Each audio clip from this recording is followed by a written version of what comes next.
แต่ได้สโนว์ต่างๆเนี่ยกองเพลงตัวยังเคยกับรู้เพลงบัดแต่จนจิตเกย์ทางเกย์ก็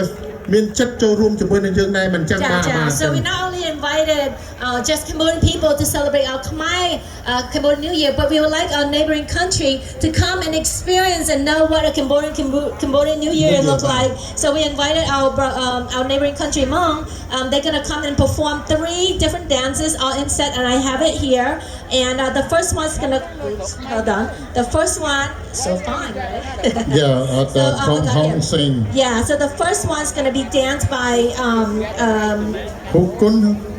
Hmoob Seev Yees, and that means it's gonna be danced by a girl, and it's gonna be about sisterhood. គឺជារបាំមួយដែលបង្ហាញអំពីការតំណាក់តំណងបងប្អូនស្ត្រីខាងស្រីរបាំទី2នឹងមានរាំគេហៅថាកឹងគឺជានឹងសម្ដែងដោយកុមារាមួយហើយគេចង់បង្ហាញអំពីសិល្បៈរបស់គេ instrument ការល្បាក់ឧបករណ៍លេងភ្លេងចាឧបករណ៍លេងភ្លេងមួយ and then the third one is going to be called singing by Sophia ច្រៀងបាទចាហ្នឹង the song about unity គេនឹងច្រៀងហើយមានគេរាំជាក្រុមដើម្បីសម្ដែងអំពីការសហគមន៍ជាមួយគ្នាហើយនឹងការជួបជុំគ្នាបាទចាអញ្ចឹងហើយសូមស្វាគមន៍យើងស្វាគមន៍ហើយសូមភ្លេចថាឆ្នាំក្រោយអ្នកដែលចង់ចូលរួមត្រុតឆាយាមរបាំផ្សេងនឹងការសម្ដែងផ្សេង welcome ស្វាគមន៍ទាំងអស់គ្នាខ្មែរយើងទាំងអស់គ្នាមិនអញ្ចឹងបាទសូមស្វាគមន៍ទាំងអស់គ្នាដូច្នេះសូមស្វាគមន៍ Association so welcome បាទសូមស្វាគមន៍ស្នូតែដៃទាំងអស់គ្នាបង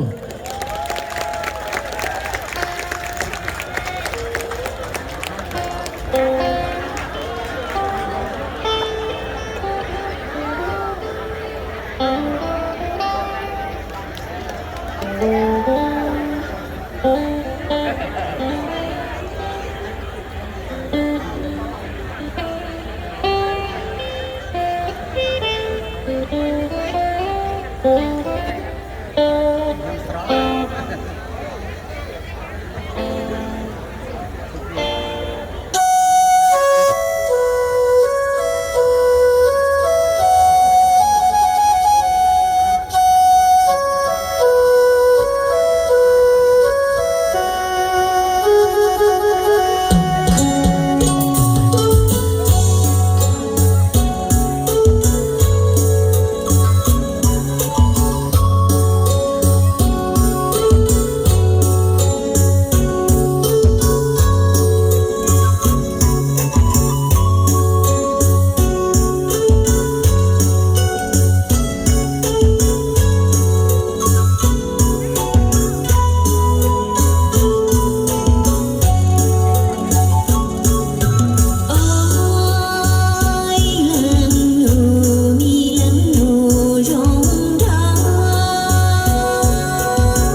so បាទ much ឃើញហើយ effort. ល្អបាទល្អណាស់ Very បាទ very beautiful. beautiful Excellent, excellent. Thank you. thank you come here